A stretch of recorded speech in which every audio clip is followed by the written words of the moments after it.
What's up, everyone? I'm Corey Lockwood, and this is the first episode of the Hero Cape podcast. I am here with my co-host, Mr. Kovan McGee. What's up?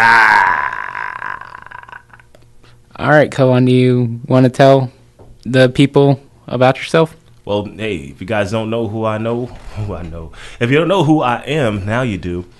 I also go by recording artist Kovan. Used to be recording artist Phantom. Also Phantom the rapper. Been in the game since 2005. Co-signed by people like Akon, Def Jam, so on and so on. Who likes to name drop? Hey, man, I'm just here because I love superheroes. I love comics. I mean, I go back when there wasn't much television and there was no Marvel Studios, and you had to go and get a comic book out of the comic book store. They also had model planes, too. But this is going to be a fantastic show. You guys are in for a awesome experience. I'm going to throw it back to my man, Corey, who's going to lead us into the show. All right, everyone. So that's Mr. Kovan McGee for you. Our first topic of the day is the huge one that came out last week. So for about 2 weeks now, it's been who's going to be Batman, Robert Pattinson or Nicholas Hoult? Well, it's finally confirmed that it is Robert Pattinson.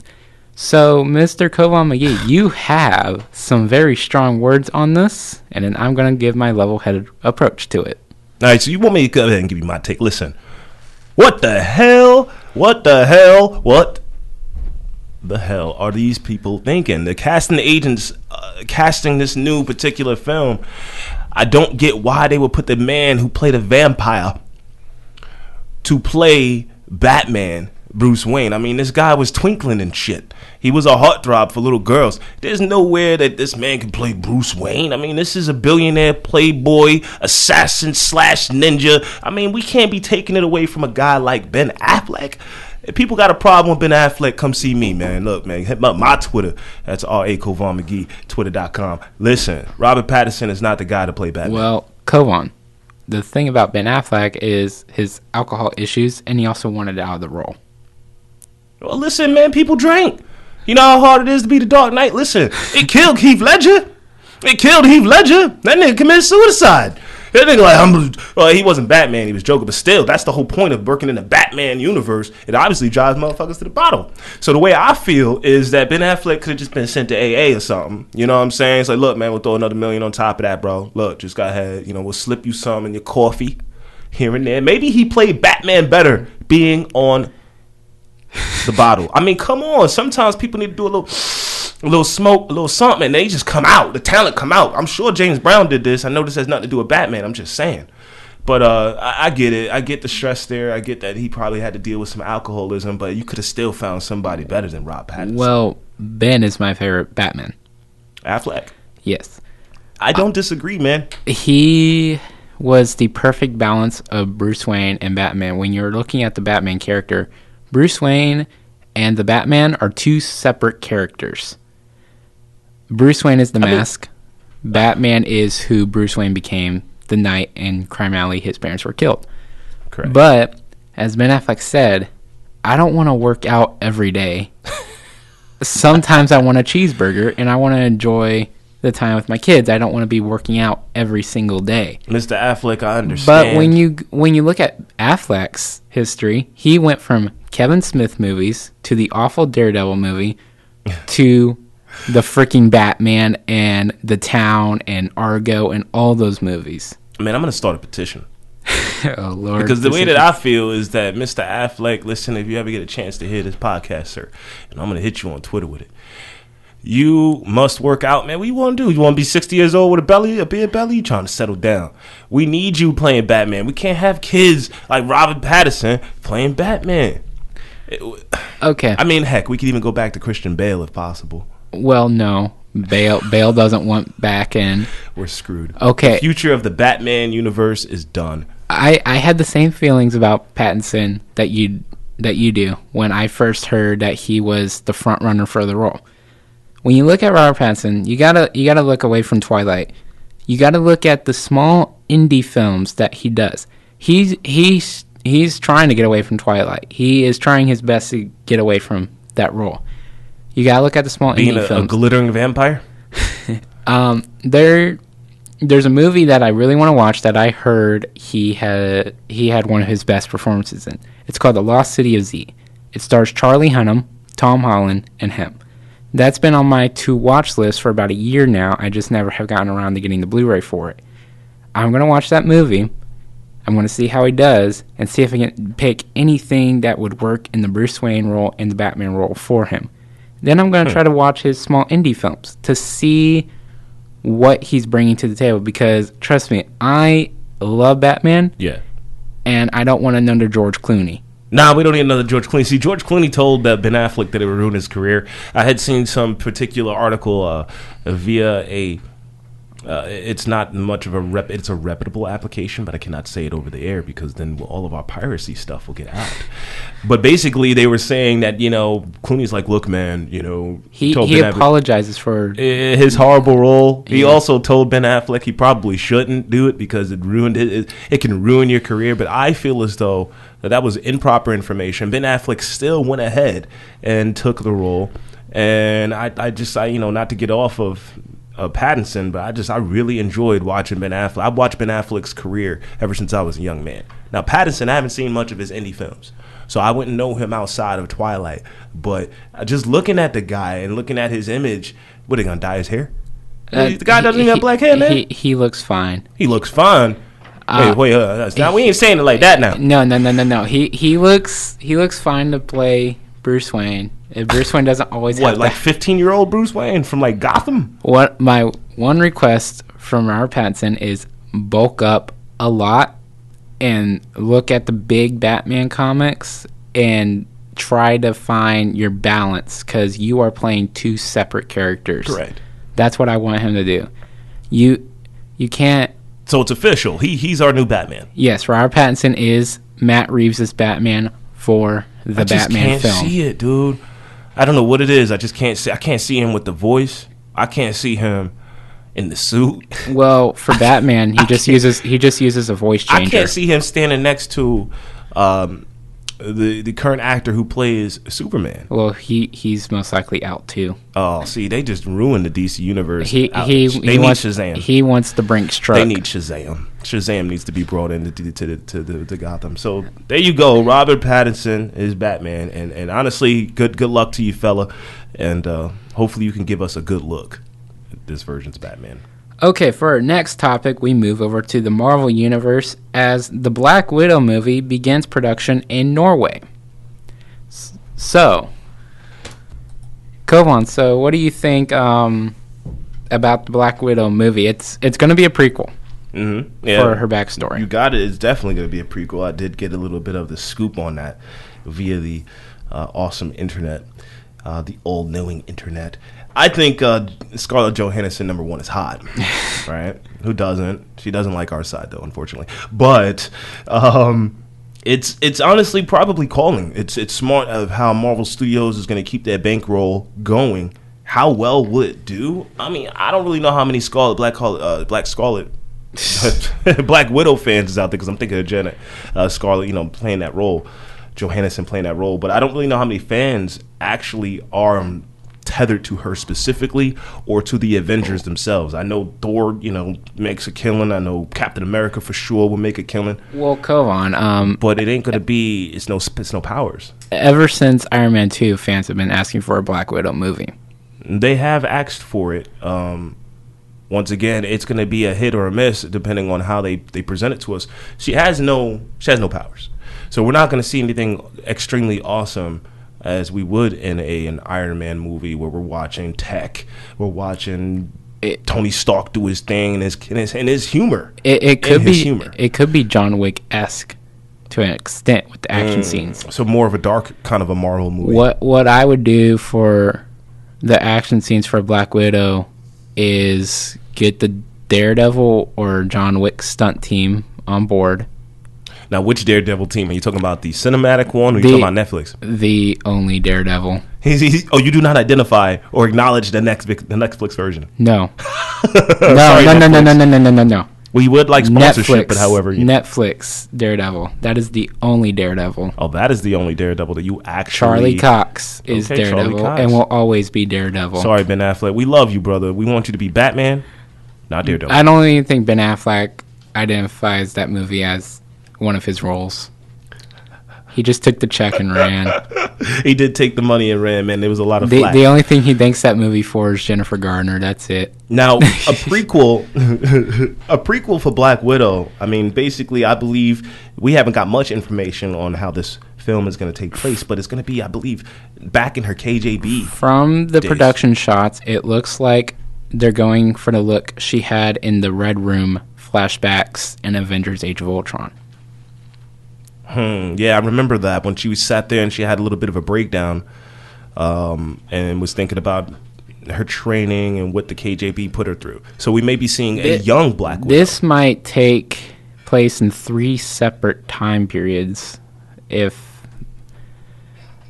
What I'm thinking is her Red Room history, the things they had her do in the Red Room, and then training. Budapest with Hawkeye. The Russian training to be a great assassin. Or it could be her getting away from the Red Room, and they go after her, and Hawkeye her escape and Hawkeye coming into the States. Hawkeye comes in and gets her helps her get out of it. Now it appears that we're gonna have Jeremy Renner in this movie. Jeremy in this movie. Might be. I mean, we're just kind of spitballing what I would kind of do with it. And Budapest would be the big showdown with the Red Room. I like the way that sounds because they just said, "Remember Budapest." Yeah, I definitely believe that it's going to be taking place in her earlier years, and then in order to keep Johanna in the movie, you're going to have to advance the timeline sometime in between Infinity War. It could be what she was doing during the time gap from Infinity War to Endgame, and just have Red Room flashbacks. I like the way that sounds. So, I mean, ultimately, I also believe that at this particular time during that period, because we didn't know what she was doing, it may have been something secretive going on where she could have been training an apprentice. I mean, heck, she's dead now. She died. She sacrificed herself. So she could have had a foresight. She could have been saying, like, look, this ain't going well for a human like myself. You know what I mean? So there's going to need to be another Black Widow. And if you ever knew about the comics, my man, there is another Black Widow. Yes. If you get a chance, you go ahead and take yourself a look up on that one. There's an apprentice that she trains. I don't think they would want to play the apprentice card so much because the Hawkeye show is him training his daughter or someone else to be Kate Bishop Hawkeye. Yeah, that's correct. It's because it does go on. So I mean, how else do you keep it going? What if we have the Red Room flashbacks and during the time jump? She works on something secretive with a character like Moon Knight or someone. Moon Knight, bringing him into the universe would be interesting to see. He's on Marvel's big board. James Gunn has already spitballed a Moon Knight script to Marvel. He's on the big board. I did hear about a lot of directors and writers are interested in the Moon Knight character because of his just the character himself. He's bipolar schizophrenic, like the most severe case of it, and he's a badass.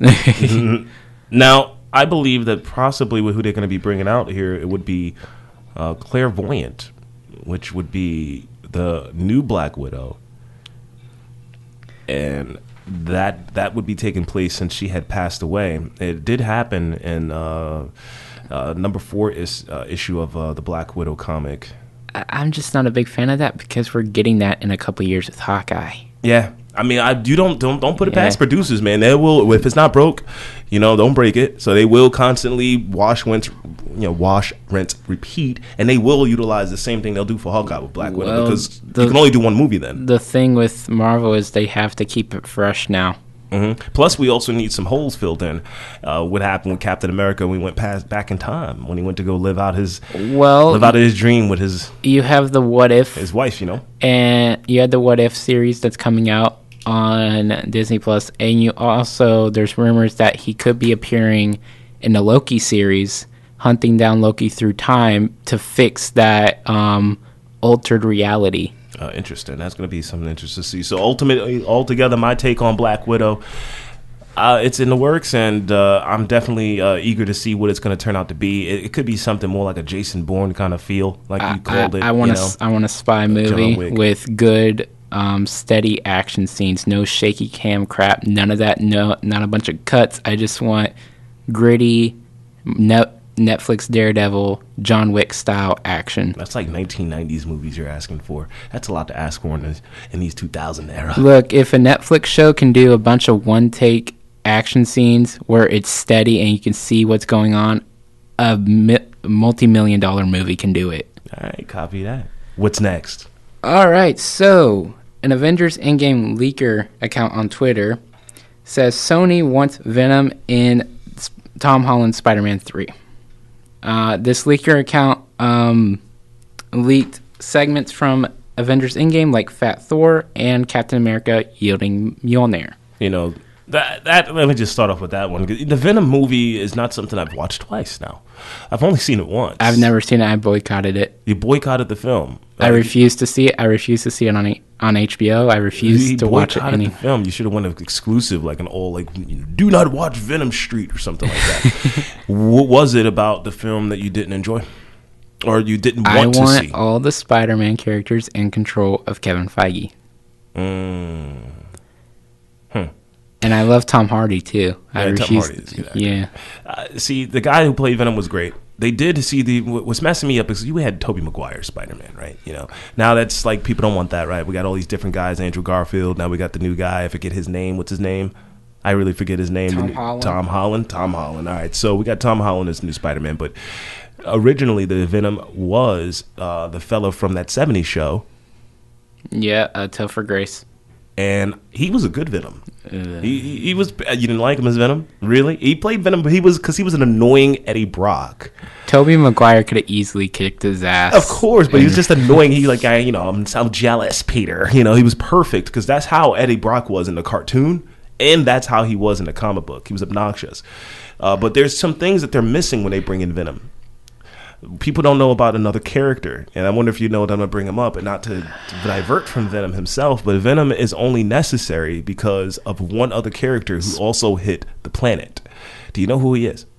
Well, Venom only got created because Spider-Man rejected the black costume after he started doing non-Spider-Man things, and Venom's symbiote created Carnage.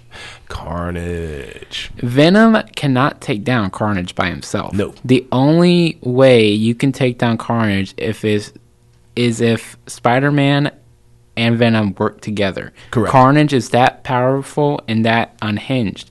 Oh, extremely. He's a psychopathic symbiote.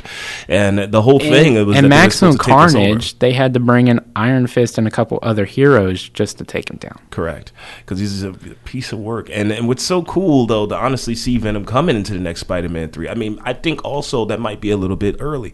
I mean, I didn't see the new one yet when they got Mysterio in there, which is awesome to see. But that's even early. They're skipping over characters that we were given in the 90s. Doc Ock. Yeah. Sandman. Well, you've already done those characters recently, even though it's over a decade ago. They're trying to bring out the characters they haven't done on film yet.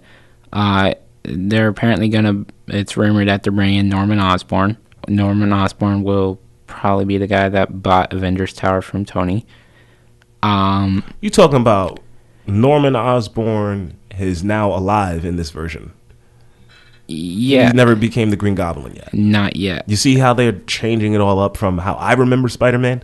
Well, they're most likely setting up Dark Avengers. The Dark Avengers. Okay. I'd like to see the Fantastic Four in Spider-Man's world. So they might be making Norman a very big political figure. Yeah. And he's going to push for the Sokovia Accords to come back, and he's going to make his own government-funded Avengers team. That's going to be an eerie thing to watch. And that'd be pretty smart, because if they do have plans to keep on the Avengers going, this is one way to do it through the Spider-Man movies. It's a good setup. Now, what is your take? How do you feel about Venom being inside the Spider-Man 3 movie after the Mysterio film? I'd be okay if Sony wasn't controlling Venom.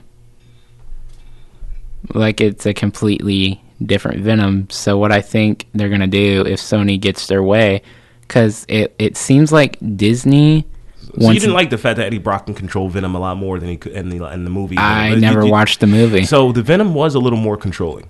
All right, Venom, they kind of worked in unison. All right, so he had to give himself to Venom in order for Venom to do what he could do. From what I know about the Eddie Brock Venom character is Eddie and Venom kind of mutual share it. Yeah. Carnage just Friends. Cassidy completely controls Carnage and corrupted the symbiote. It seems like Disney wants Deadpool in Spider-Man 3. Sony wants Venom. Disney wants, of all characters, Deadpool in a family movie, like Spider-Man. Deadpool will just make jokes like, "Why do I keep getting bleeped?" Will be your comic relief. Yeah. They could actually make Deadpool the new Stan Lee for the cameos. That'd be interesting. Where he's just Ryan in the Reynolds background, getting his screen time. If Sony wasn't controlling it, I'd be all for it. But I think what they're gonna do is they're gonna have Spidey go through the quantum realm or get sent to a different universe and gets thrown into Venom's verse. Venom's verse. We'll see. I mean, technically, Venom was in the movie was not out of a different universe than the Marvel characters. So it's a good chance he's already in town. He just hasn't been seen. He hasn't been encountered yet by Spider-Man. Well, where was he for Thanos? Non-exist like there was for Captain Marvel. Where the hell was she at when Thanos first showed up? I was helping other universes. Bitch, you ain't know Earth was having a problem. You ain't know Earth was having a problem. What was Nick Fury thinking? The Avengers can handle it all. You got some chick that freaking glows like a damn star, and you want to call in a bunch of lesser superheroes.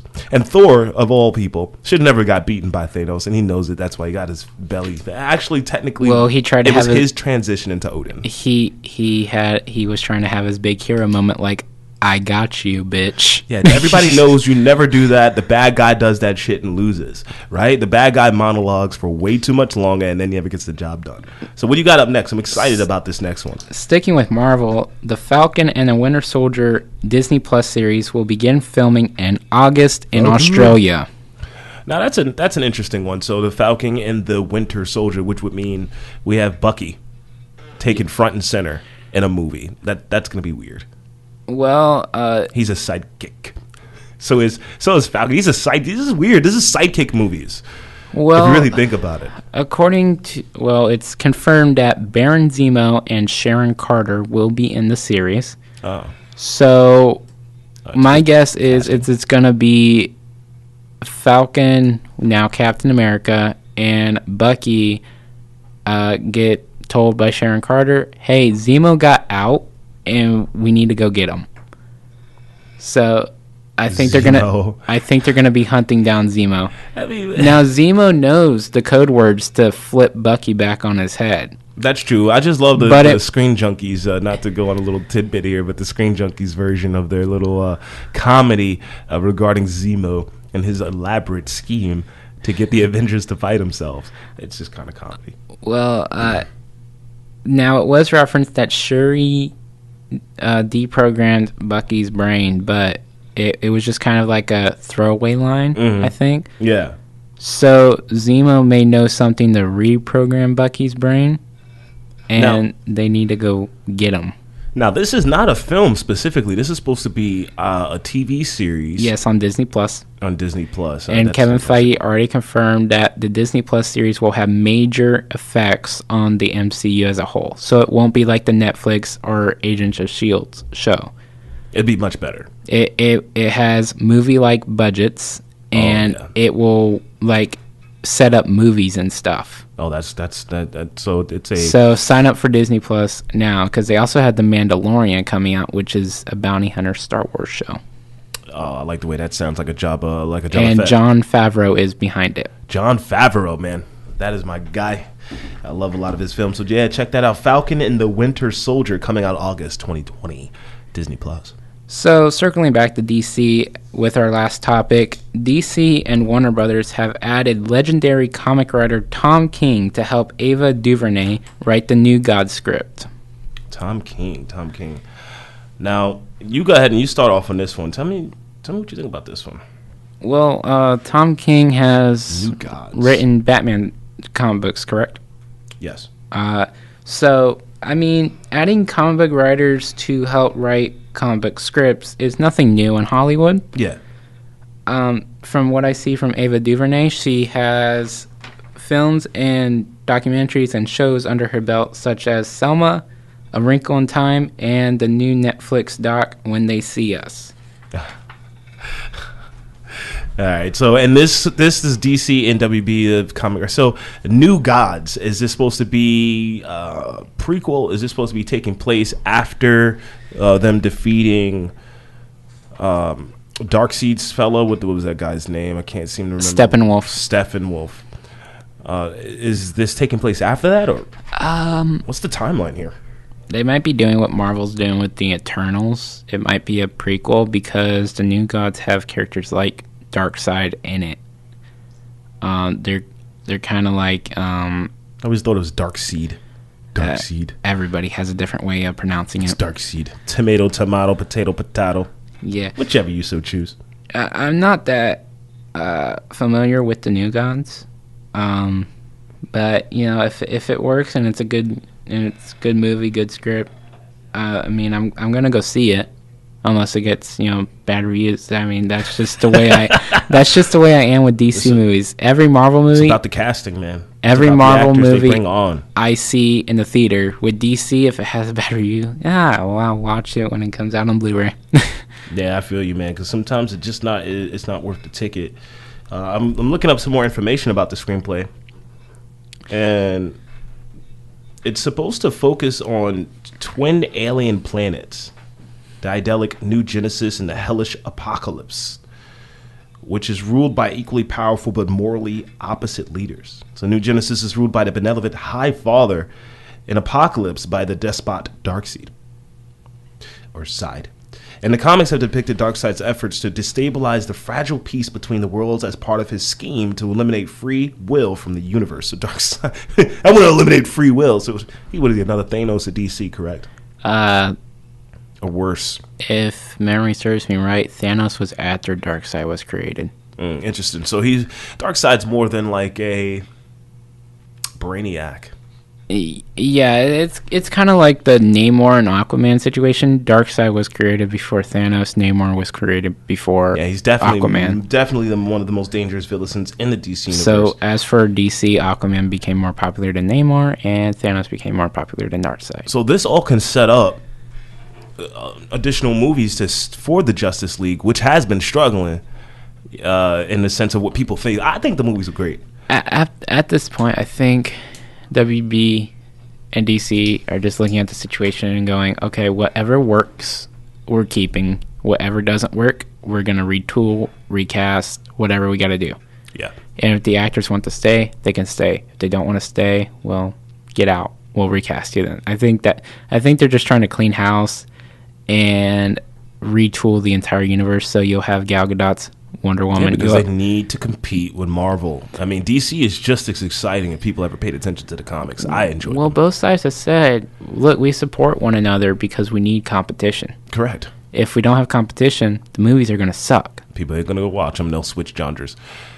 I definitely am going to be looking forward to the DC and WB collaboration there. That's going to be pretty dope. New Gods script already in the works, folks. Look out for that, where we're going to see Darkseid being introduced to us via Apocalypse.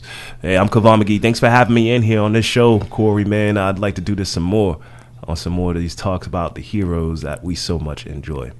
Well, that is it for our show, everyone. Again, I am Corey Lockwood. And before we go, check out me and my best friend Andrew's Sports Talk show, Sports Talk with Andrew and Corey. We'll have another episode coming out this weekend, so stay tuned for that.